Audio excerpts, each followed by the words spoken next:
TV7 Israel News is made possible thanks to your generous donations. Shalom, Erev Tov, good evening. This is TV7 Israel News broadcast to you from Jerusalem.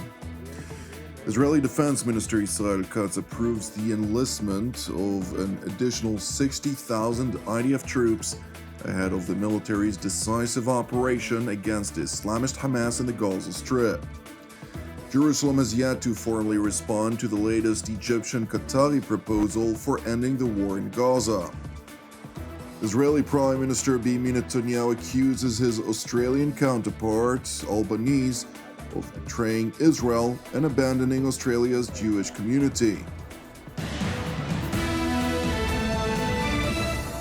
Israel has not yet responded formally to the latest ceasefire and hostage release deal proposal that the Islamist Hamas had accepted earlier this week, and Israeli Prime Minister Benjamin Netanyahu has yet to schedule a Security Cabinet meeting to discuss Israel's response.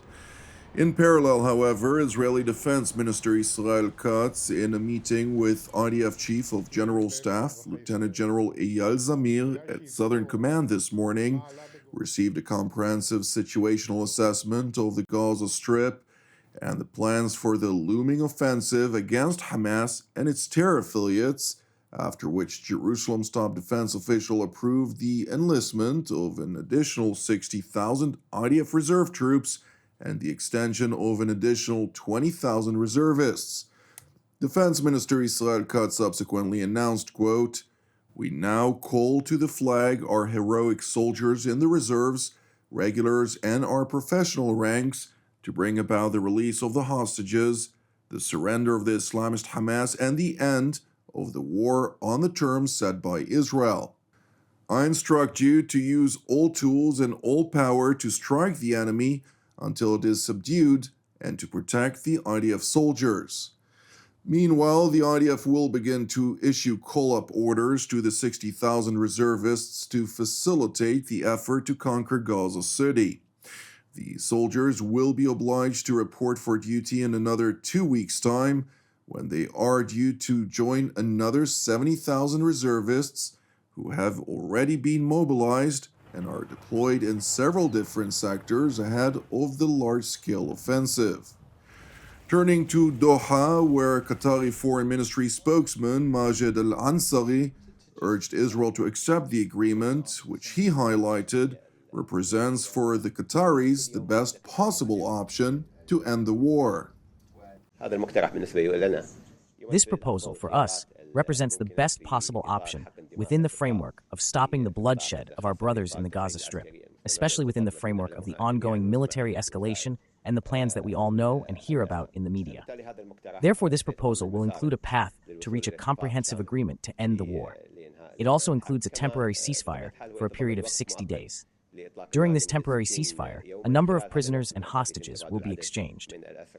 In addition to the Israeli redeployment, within the framework of this agreement will be accompanied by larger entry of aid, according to what was mentioned in the agreement. It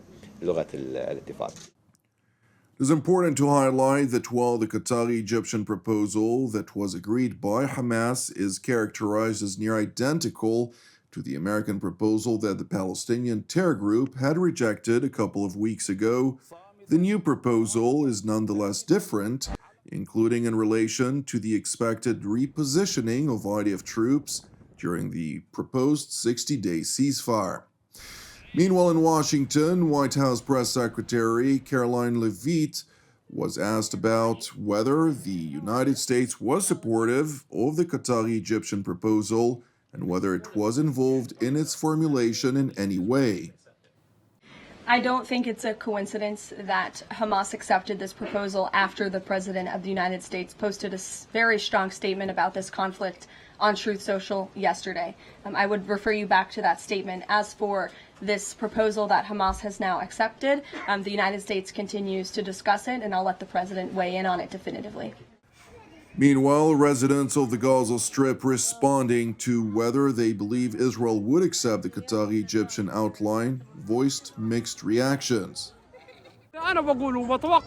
What I say and expect as a member of the Palestinian people living in the Gaza Strip, one of the bereaved and displaced, is that I expect a positive response because it wants to end the situation that has occurred. And the group provided a positive response yesterday. And there will be a positive response. Allah willing, it will be today. Its response today. I expect, Allah willing, 80 to 90% that it will be positive. But I don't think it will end the war because it has other goals, which is to complete the destruction of Gaza. In contrast to the cautious optimism voiced, thousands of Gazans have decided to leave Gaza City, evidently believing Israel's intentions to launch its offensive within 2 weeks' time. For the first time, after 5 times of going and coming, this is the first time we are taking our belongings with us. Yesterday, they informed us to leave the Al Zaytun area because it had become a combat zone. So we left, and now we are heading south again. We are afraid they will enter by land.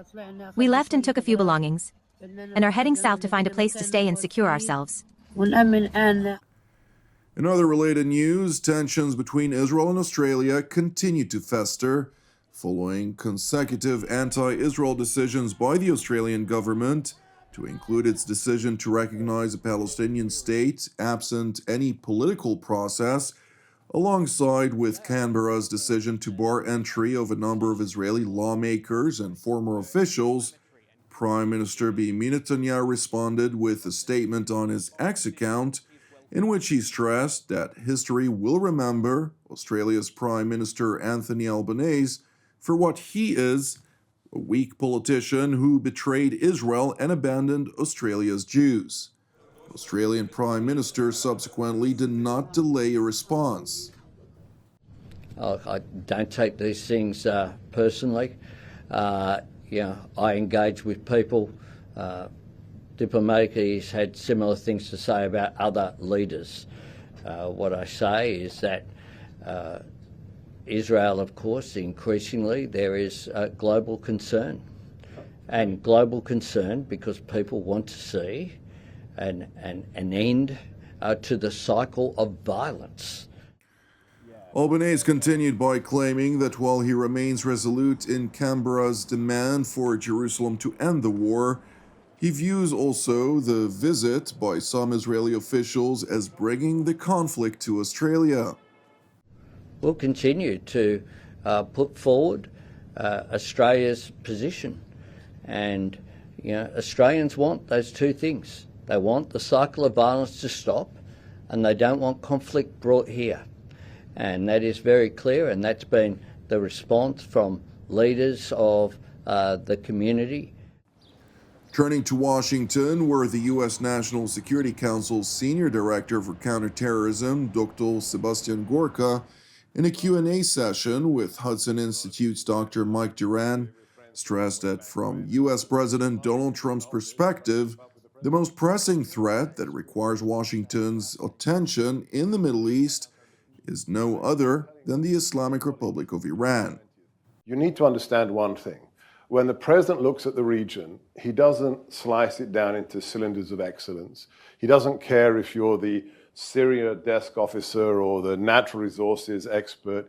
He has one overlay for the whole AOR, and that one metric, that one prism is Iran. And he's absolutely right. If we just did a thought experiment in terms of how many proxies are supported by that bloodthirsty regime, if they weren't supported to the tune of billions of dollars by Iran, the world would be a much, much safer place. There is a reason that in the president's letter to the supreme leader, there were only 2 issues. It wasn't bloviating, JCPOA, fake diplomacy. It was 2 things. We will not permit you to acquire nuclear weapons, and you must desist now all support of proxies. That's why Iran is front and center in everything we do in the region, because they remain the greatest state sponsor of terrorism. Dr. Golka continued by highlighting Iran's continued support for its terror proxies throughout the region and beyond.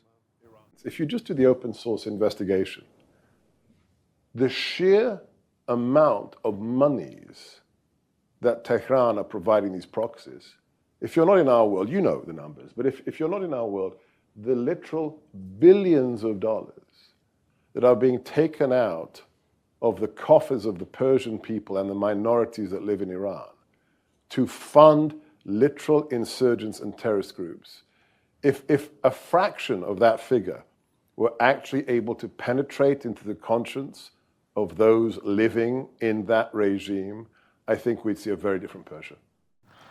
It is important to highlight that Iran's deadline for a resumption of nuclear talks is rapidly approaching, with France, Britain, and Germany warning that unless the Ayatollah regime agrees to talk by August 31st, the European powers will trigger the snapback mechanism, which will effectively reinvigorate a long list of sanctions targeting Iran's nuclear program. Thank you for watching TV7 Israel News. Let us not forget that 50 hostages, to include up to 20 who are believed to be alive, who've now endured 684 days in brutal Hamas captivity in the Gaza Strip. Therefore, please continue to pray for them, as well as for their families, and pray also for the peace of Jerusalem, as well as for the salvation of Israel. Separately, if you're blessed by our daily program, since TV7 is exclusively donation-based, any contribution will help us share the truth from here in Jerusalem. You can donate via our website at www.tv7IsraelNews.com. I'm Jonathan Hessen, wishing you an Erev Mevorach, and God willing, we'll see you during our next update. Until then, Shalom from Jerusalem.